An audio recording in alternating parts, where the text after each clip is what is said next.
Hey everybody, my name's Steven. I'm a first year PA student.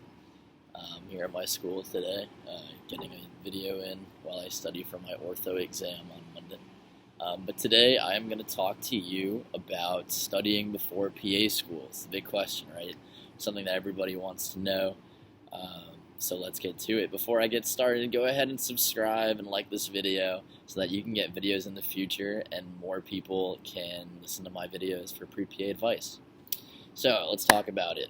Study before PA school. So this is a big question that I had before PA school. It's a big question that I think a lot of people have once they've gotten in, or even while they're trying to get their hours to get in. Should they study a little bit of medicine or anatomy or whatever before PA school? Now, most people get really stressed around this topic because you're busy and you're tired and you have a lot of life going on that you have to live.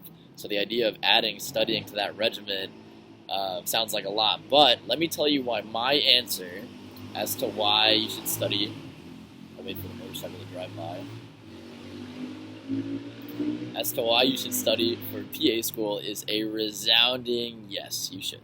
You should study for PA school. And let me tell you why. My thought process behind it. So, at least for me, when I was looking up the answer to that question on why you should study for PA school, most people I saw said, no, don't study because the school is going to give you all the information you need, and maybe you'll learn the wrong things or pick up bad habits, don't stress yourself out. And I get all those responses, I do, but at the end of the day, you're going to be studying a lot in PA school, and while we like to think that you can just come into it fresh after not having studied for a year or 2 or 3 for some of us, it's harder. It's harder to do that. You can do it. I mean, a lot of people don't study before PA school, and they do very well.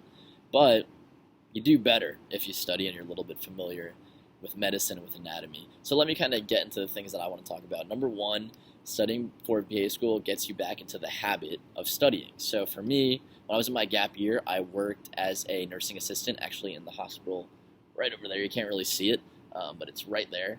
And I didn't study at all. There was the learning curve when I started. For the first couple of months, I'm learning how to work in a hospital. But I learned things on the way, of course, but I didn't study anatomy at all. I didn't study, I didn't really need to, because my job was very practical. It didn't require a lot of critical thinking in regards to medicine. But PA school requires a ton of critical thinking in regards to medicine. So, in my gap year, every night I would look at, my old anatomy notes for maybe 10 to 15 minutes, and it actually helped a lot. I also looked at a little bit of EKG stuff, and then I would occasionally watch videos on YouTube that interested me. I also finished Grey's Anatomy, all 19 seasons that they had out at the time, so that was kind of like studying.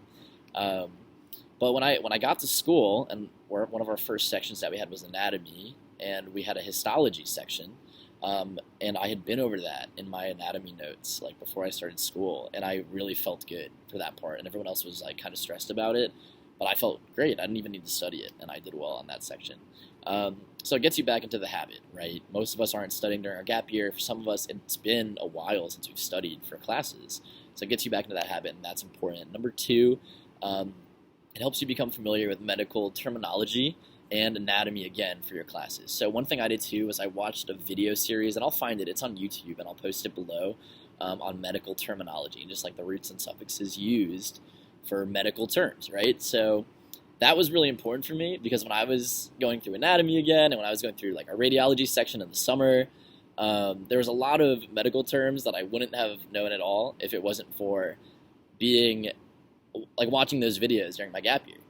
And I will post those videos, but they help me, even though I didn't spend a lot of time. I probably watched one video every morning before I went to the gym before work, and I watched maybe 30 videos over the course of a summer. And that got me back into the swing of things, and it gave me some medical terminology to use. So that helped a ton.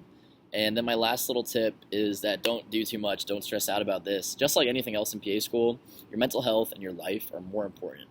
PA school is going to be a big stressor on your life, and being a PA is going to be your career. It's going to help bring money in. It's going to help you feel fulfilled, whether it's through your job, through helping people, through being productive. But more importantly, you have to take care of yourself. So you got to focus on your mental health. You got to focus on working out, hanging out with your friends, de-stressing. If you meditate, you got to meditate.